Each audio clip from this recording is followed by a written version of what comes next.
Hi, this is Tim of the 1916 Company. Welcome and thanks for logging on. If you love this watch, email me, Team Mosso at the1916company.com for purchase pricing and availability questions concerning this watch.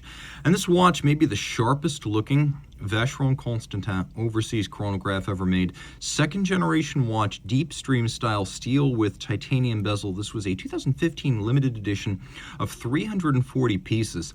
And so while it does have some of the elements of the deep stream, the addition of the yellow accents makes it pop in a way the 2009 deep stream never quite could. The watch is 42 millimeters in diameter, but thinner than you would think, at 12.4 millimeters thick.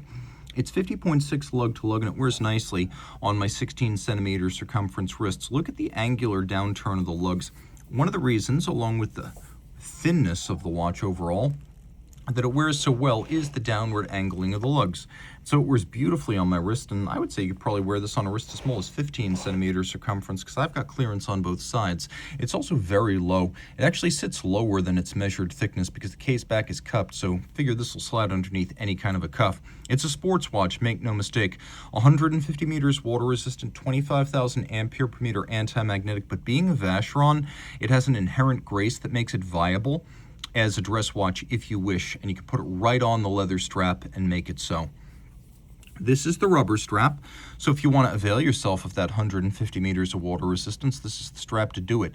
Although this watch is not on a bracelet, the strap preserves the integrated aesthetic of the case into the lug, into the strap. You can see it's fixed by bars and screws, which is a very secure way of doing things. You can also see that the clasp is held on by bars and screws, so no spring bars anywhere here. I'm very happy about that. Vacheron even going above and beyond, using a screw to fix the strap into the buckle to eliminate the rare occurrence of pull-through when a strap pulls through a buckle on a deployant. Now that is completely impossible. Got the little Maltese cross motif on the buckle. You can see it again inside the clasp, which has media blast and set, and it's a double fold. It's a twin trigger with one side of the chassis acting as the springs. It closes up, and then it's quite secure. You have to press both triggers to open it up again. You can see on the case back the image of the Italian naval training vessel, Amerigo Vespucci, which was the image basis for that lovely square-rigged ship. And then we have concentric brushed, radial brushed, chiseled, and polished case back. Inner iron cage, which is one of the reasons we don't have a display case back, to endow it with 25,000 ampere per meter of anti-magnetic resistance. Keep in mind that anti-magnetic watch is 4,800 ampere per meter under the ISO 764, so this is even a little bit beyond that, and to be perfectly honest, far more than you would expect on a Holy Trinity timepiece of any description.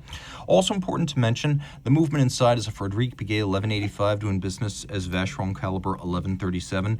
Unidirectional winding, 40-hour power reserve, 3 hertz beat rate. It features a quick set for the double-digit date, 37 joules, and it is a 5-position adjusted, finely decorated high horology movement, thin, integrated, compact, column wheel vertical clutch chronograph with a 40-hour power reserve. The vertical clutch ensures that we have super smooth, seamless engagement of the second hand, and if you wish, you can leave it running full time with no additional wear and tear. The column wheel making for a very crisp action as you cycle the functions. Notice that we've got a Maltese cross on the crown. We have a sharp, almost jagged knurling inspired by the Maltese cross on the edges of the crowns. The case features a bevel on its side that continues along the lug hoods. Case top and lug hoods are satinated, mid-case is polished. You can see that the bezel is all media blasted satin, and it has a slightly different tone, this lovely gunmetal gray titanium relative to the silver steel. Continues with the dial, which is the same color as the bezel. We have a lacquered Reho outboard with little yellow 5-minute or 5-second numerals.